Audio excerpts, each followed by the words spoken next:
یہ وہ زبان ہے جس سے میں نے بولنا سیکھا، اس میں ہے وہ درد جس سے میں نے جینا سیکھا۔ یہ وہ زبان ہے جس میں ہے میرا ایمان، اسی میں ہے میرا کل، میرا ماضی، میرا جہان۔ اسے میں نے پالا، اسے میں نے سجایا، اسے میں نے دل میں ہمیشہ بسایا۔ یہ میری میراث ہے، یہ میری پہچان ہے، یہی میری روح کی آواز ہے، یہی میری ارمان ہے، یہی میرا ایمان ہے۔ آج ہی دنیا بھر میں لاکھوں دیکھنے اور سننے والوں کو راشد حسین کا سلام۔ ناظرین، آج گفتگو کریں گے بلوچستان حکومت کے ایک ایسے سنجیدہ فیصلے پر جسے سننے کے بعد آپ کو بھی حیرت ہوگی۔ یہ ایک ایسا فیصلہ ہے جو آج سے 2-3 دن پہلے کیا گیا، اور یہ فیصلہ اس طرز میں اور ایک ایسے وقت میں کیا جا رہا ہے جہاں ہر طرف پہلے ہی بہت ساری چہم گوئیاں، بہت ساری ایسی چیزیں پھیلی ہوئی ہیں جس سے چیزیں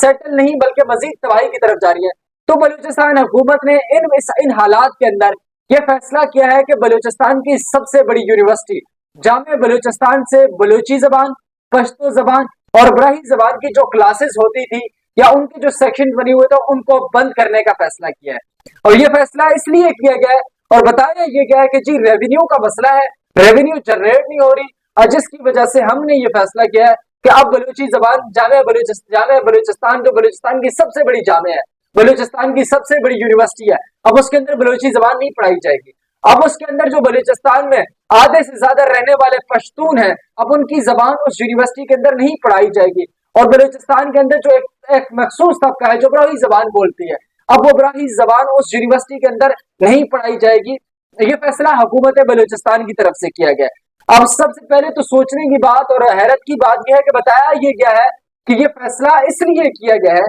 کہ جی ریونیو جنریٹ نہیں ہو رہا، پیسے نہیں آ رہے۔ تو بھائی جان آپ یہ بتائیں کہ اس سے پہلے آپ کو پیسے کہاں سے آ رہے تھے؟ آج آپ کو اچانک یہ فیصلہ یاد آیا؟ بلوچستان یونیورسٹی کے اساتذہ تو ہر روز ہر مہینے ہمیں سڑکوں پر دکھائی دیتے، آئے وقت احتجاج میں نظر آتے ہیں، تین ماہ بعد ان کی تنخواہیں ملتی ہیں، اور آج یہ بتایا جا رہا ہے کہ ان کلاسز کو ختم کرنے کا فیصلہ اس لیے کیا گیا ہے کہ جی ریونیو جنریٹ نہیں ہو رہا۔ چلے ہم آپ کی اس بات کو مان بھی لیتے ہیں کہ ریونیو جنریٹ نہیں ہو رہا، اور ریونیو اس صورت میں جنریٹ نہیں ہو رہا کہ آپ کے پاس کچھ ہو نہیں۔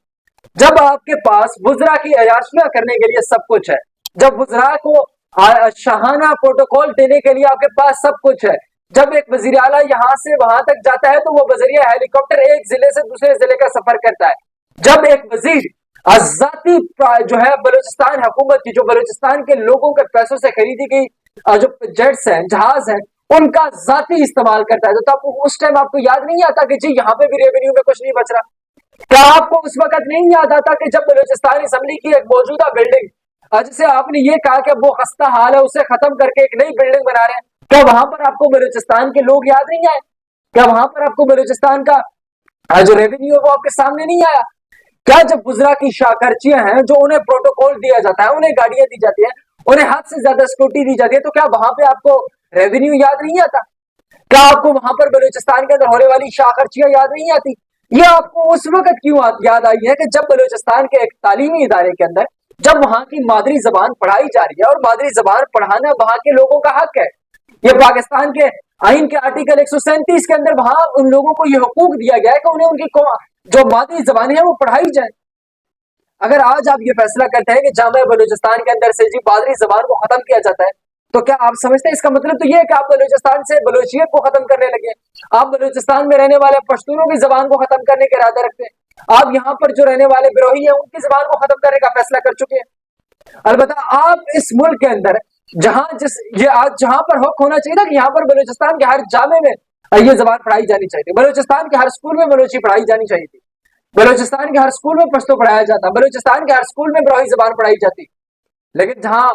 وہ پورے سسٹم کے اندر پڑھایا نہیں جا رہا، جہاں ایک جگہ پہ پڑھایا جا رہا تھا، آج آپ اس کو وہاں سے بھی ختم کرنے کا فیصلہ کر رہے ہیں۔ تو جب آپ اس طرح کے فیصلے کریں گے تو اس سے یہ واضح ہو جاتا ہے کہ آپ نسل کو، آپ لوگوں کی شناخت کو ختم کرنے کی کوشش کر رہے ہیں۔ تو یہ لوگوں کے شناخت میں حملہ ہے، یہ بلوچستان کے اندر بسنے والے جو تقریباً 2 کروڑ کے لگ بھگ لوگ ہیں ان کی شناخت کا مسئلہ ہے۔ آج آپ اگر ان کی زبان کو، ان کے سب سے بڑے جامعے سے ان کی زبان کو ختم کر دیں گے، اس کی ڈگری کی حیثیت کو ختم کر دیں گے، کل تو آپ ان کی شناخت کو ختم کرنے میں پھر 2 منٹ بھی نہیں لگائیں گے۔ اور آج آپ یہ مسئلہ بنا رہے ہیں کہ جی ریونیو کا مسئلہ ہے، تو میرا سوال یہ ہے کہ یہ ریونیو کا مسئلہ آپ کو اس وقت کیوں یاد نہیں آتا جب آپ کے وزراء شاخرچیاں کر رہے ہوتے ہیں؟